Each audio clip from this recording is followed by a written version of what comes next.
కొత్తగా రెక్కలొచ్చెనా గూటిలోని గువ్వ పిల్లకి మెత్తగా రేగు విచ్చెనా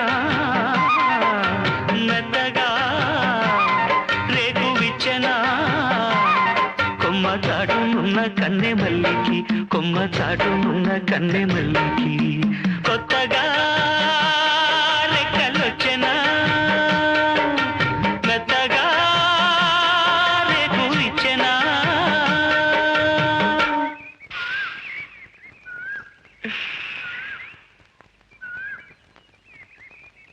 గూళ్ళేమిటి గువ్వలేమిటి, కొత్తగా రెక్కలు రావటం ఏమిటి? ఏమిటండి? మీరు మనస్ఫూర్తిగా ఆ గజ్జెలు కాళ్ళకు కట్టుకుంటున్నారంటే గువ్వపిల్లకి కొత్తగా రెక్కలు వచ్చినట్టే కదండి. మీ కవిత్వం కూడా వచ్చా? మీ కళ్ళను చూస్తుంటేనే కవిత్వం వచ్చేస్తుంది.